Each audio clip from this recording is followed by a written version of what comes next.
Imagine walking into your kitchen in the year 2050. You open the fridge and it greets you by name. Good morning, Alex. Your protein level is low. Would you like a soy bug smoothie or a regrown chicken patty? You freeze for a second, trying to decide whether you're hungry or just slightly horrified. Welcome to dinner in 2050, a future where food is smarter than you and possibly judging your life choices. Most people in 2050 haven't touched a stove in years. Why would they?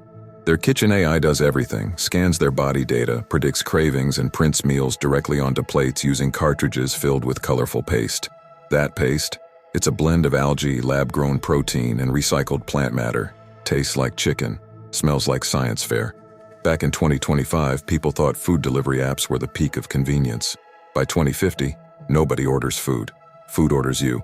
The AI knows you've burned only 300 calories today, so it limits your dinner to a micronutrient wrap shaped like a taco, but tasting vaguely like disappointment. The future has a sense of humor. But before you get too depressed, let's rewind a little. How did we get here? In the 2030s, the world's population exploded to nearly 10 billion.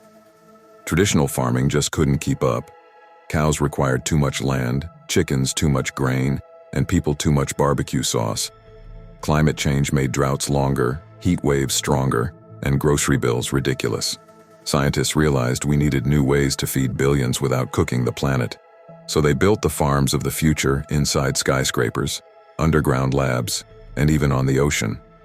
By 2035, vertical farms filled city skylines. Rows of lettuce stacked 30 stories high, glowing under pink LED lights, watered by recycled air conditioning runoff. No soil, no bugs, no weather. The plants grew faster than TikTok trends. People laughed at first, saying, "I'm not eating building salad," until they tasted it. Turns out hydroponic lettuce doesn't just grow faster, it lasts longer, crunches louder, and in true 2030s fashion, comes with a QR code that tells you its life story. Born on floor 18, harvested by robot 247. Then came the big revolution. Lab-grown meat. At first, everyone thought it was gross. Who wants to eat a steak that never had a cow? But when real beef hit $200 per pound and the lab version cost $8, opinions changed overnight. Fast food chains switched their menus to 100% cruelty-free meat, 0% farm required. Kids in 2040 didn't even know burgers used to moo. In 2050, meat still looks the same, juicy, tender, Instagram-ready, but each piece was born in a stainless steel tank.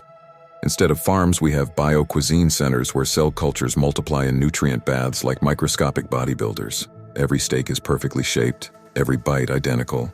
Flavor algorithms tweak the taste depending on your mood. You want nostalgia? Your burger smells like your grandpa's backyard grill. You want adventure? It tastes like Kobe beef that went hiking in space. Artificial intelligence is now your personal chef and therapist combined. Still, not everyone loves this brave new menu. Some people miss real food. They sneak off to underground markets, literally underground, to buy black market tomatoes or illegal chicken eggs. These are the food rebels of 2050. They whisper passwords like, "You got the real garlic?" The government calls it unregulated agriculture. The rest of us call it flavor. One of the weirdest foods that took over by 2050 is insects. Yes, bugs. Crunchy, chewy, high-protein bugs. Once upon a time, Americans freaked out if a fly touched their fries. Now cricket flour is in everything from pancakes to pizza crust. Why? Because it's cheap, sustainable, and packed with protein. A whole burger made of crickets gives you more nutrients than a steak and costs less than a cup of 2050's favorite drink, Synthi Latte, the coffee that isn't coffee. By the way, caffeine is different in 2050. Real coffee beans went extinct around 2042 after climate collapse wiped out plantations. So now people drink molecular coffee, flavor matched and lab recreated, to mimic your favorite brew. The rich, earthy aroma of a Starbucks cup, generated by AI aroma engines. The sad part, it still costs $12. But food isn't just about eating in 2050. It's about data. Every bite you take is recorded. Smart utensils track your calorie intake. Tooth sensors monitor your digestion. The government promises it's all for your health, but most people know better. Advertisers use that data to sell you stuff you didn't even crave yet. Imagine your fork buzzing mid-meal. Would you like to try our new flavor of guilt-free dessert? Of course, there are upsides. Starvation is nearly gone. With food printers in every home, hunger became a thing of the past.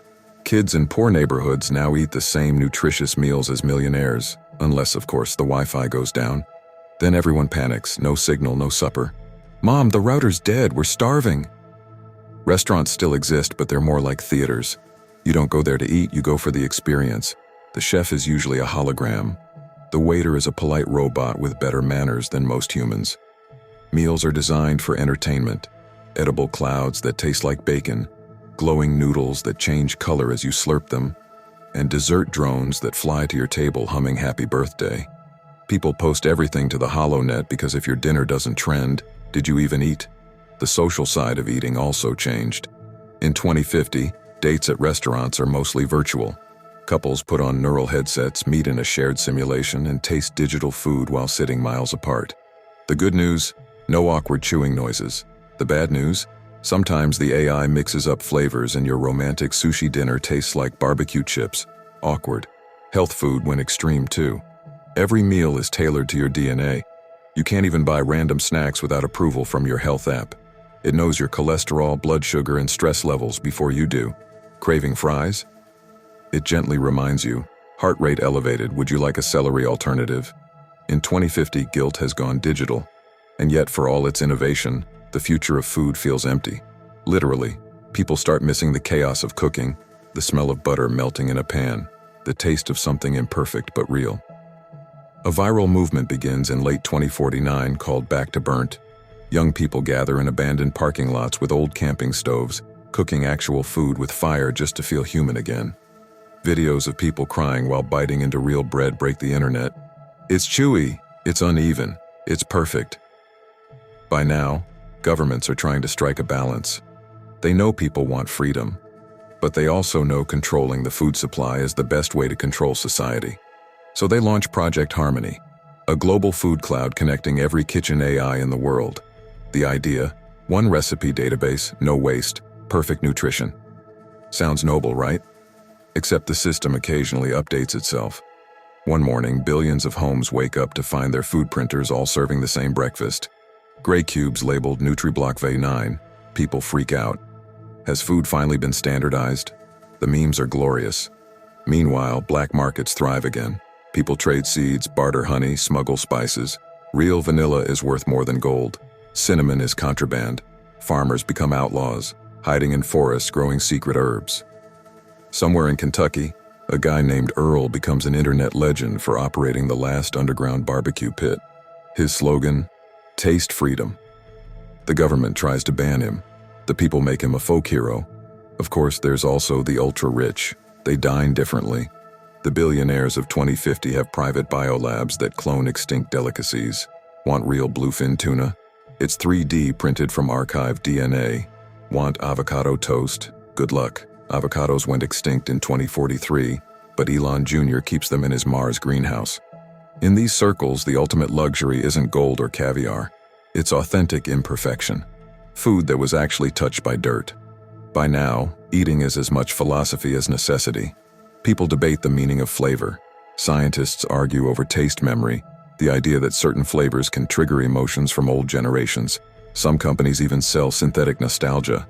Bite into a candy and suddenly you remember your grandma's cookies. Creepy? Maybe. Profitable? Definitely. As 2050 closes, a quiet realization spreads.